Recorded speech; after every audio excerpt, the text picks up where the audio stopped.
The universe is old and there's a lot of stuff in it, but we don't see any aliens when we look out with the telescopes. That's the Fermi paradox in a box. Why don't we see aliens when we look deep into the universe with our spectral images that go way back near to the beginning of the time, all of the time, right at the beginning of it? Where are all the aliens?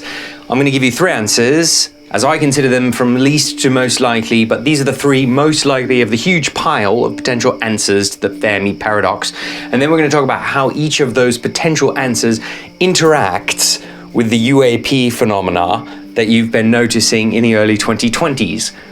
That might be aliens visiting your planet. Okay, cool. So thing number one, the least of the most likely, is that it's quite dangerous in the universe. And aliens are quiet because they're playing a game theory where they're trying not to get noticed by big scary things that will eat or kill them.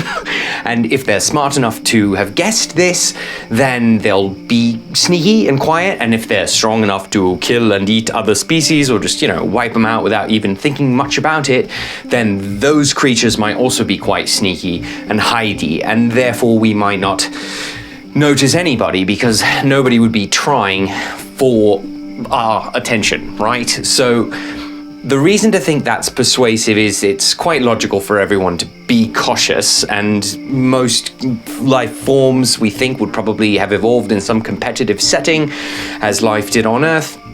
So it's quite reasonable to expect that they might be wary of other competitive races out in the stars trying to eat them or just blow them up.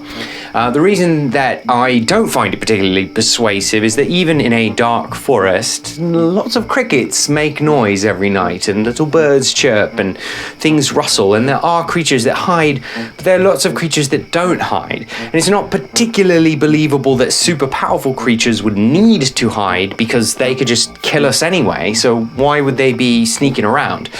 That's not, a super likely scenario in my estimation, but it's fun to think about, in a sort of dark and terrifying way.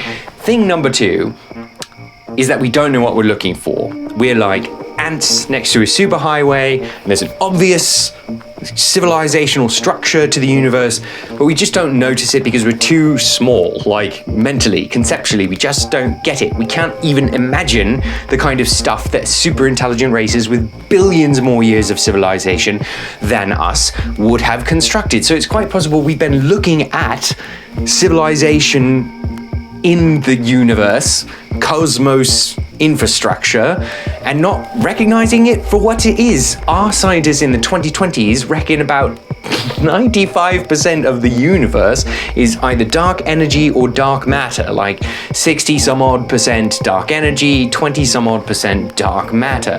That's basically a fancy way of saying they don't know what 95% of the universe is at all. So it could be that there's lots of stuff out there that would be quite obviously civilizational if we just knew how to look at it or how to think about it or what time scales on which to consider it. It could be that there are huge servers of game space out in the universe where idyllic lives are being led by quadrillions of alien life beings and heart souls, and we just don't even know how to see them, let alone look for them. That strikes me as medium likely. Like, it's not crazy at all to imagine that there might be a bunch of stuff out there that we just haven't seen yet.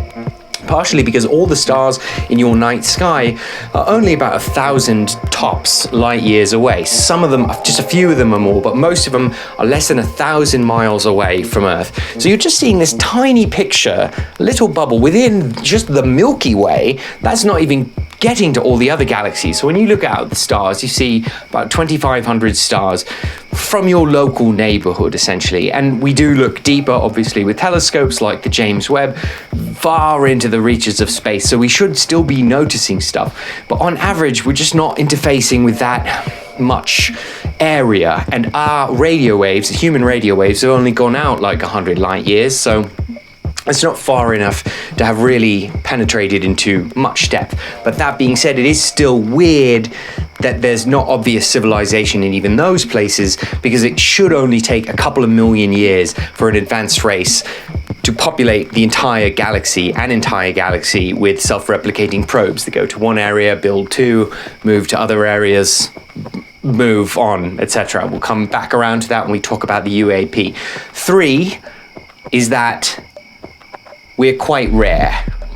This is probably the single most likely explanation for the Fermi paradox, is that it's actually pretty weird for a civilization to reach technological status.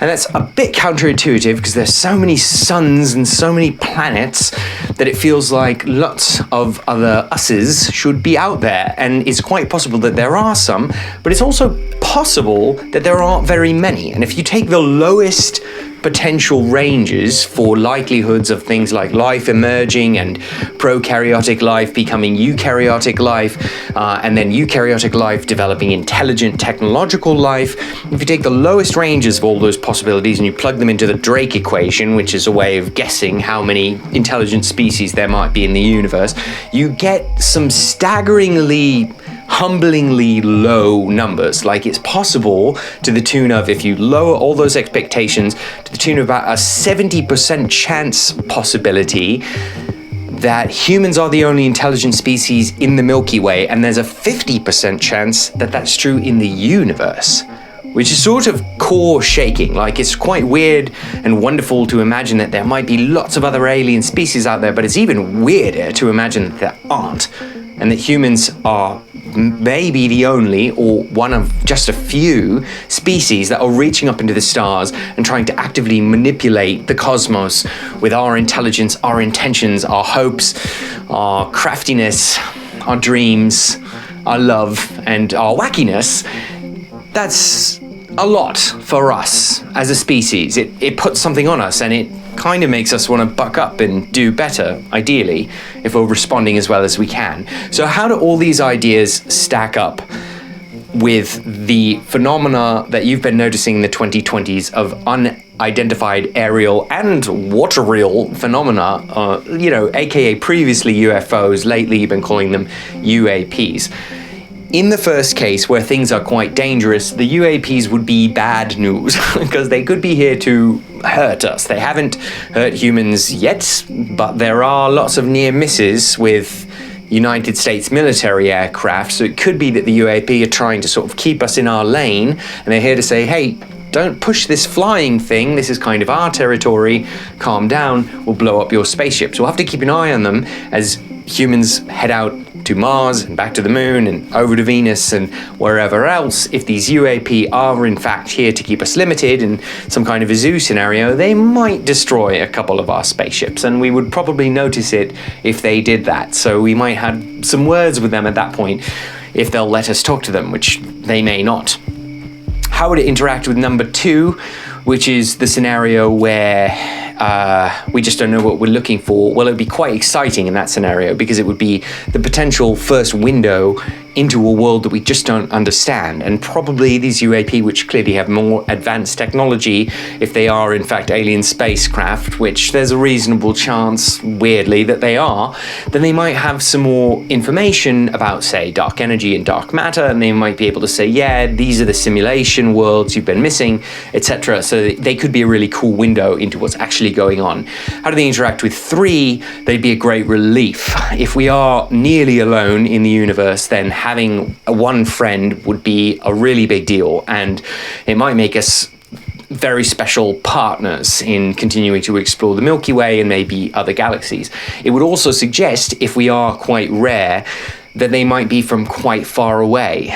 They may be probes from distant galaxies, not elsewhere in the Milky Way. It's quite possible, again, that humans are the only intelligent species in the Milky Way, which is weird.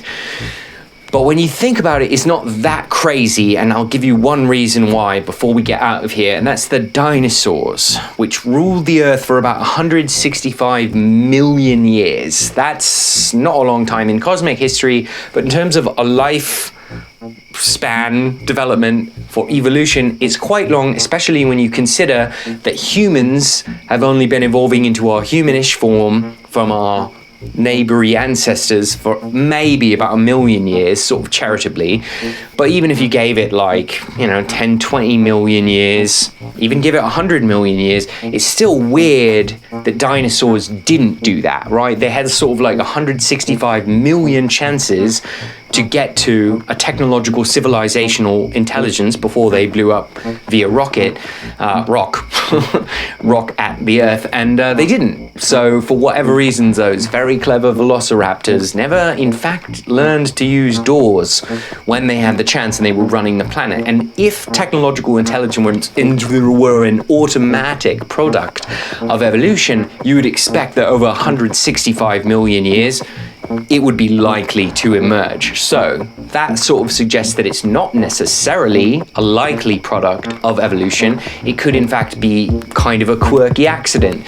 So if humans and human civilization are a quirky accident, that would explain why we may not be seeing aliens elsewhere, because there might be a very low chance. When you combine that with the low chance of prokaryotic life becoming eukaryotic, sort of like single cell becoming multiple cell, it's more complicated, but then life starting at all, and then you add into that the fact that like things like solar flares and just like rocks hitting your planet can interrupt this process at any time, such that your billion-year time frame for going from any life at all to a human talking to a telecomputer could throw the whole thing off. Like if you got interrupted in the middle, you would never get to the technological simulation that we're all experiencing now. Did I slip and say it was a simulation? No, it's real. It's definitely real base reality. And actually, this probably has implications for the simulation hypothesis. If we're speculating that humanity is quite rare, it's possible that could be construed to reduce the potential numbers of simulations, because fewer cosmological intelligences might be out there to create simulations, which might suggest that we are logically closer to being base reality. But we'll get into why we're still probably not base reality another time. Please comment if you've got questions. This is a fascinating thingy to talk about, and if you want to support the channel, the best way to do that is our Substack, which is still growing, but it's a good way for you to subscribe and get into our notes and research behind the scenes a little bit, if you like the channel. If you don't, that's fine. We like you anyway. We wish you the very merriest of futures and happy looking up to what stars we have available for us all to enjoy in the sky. Forward!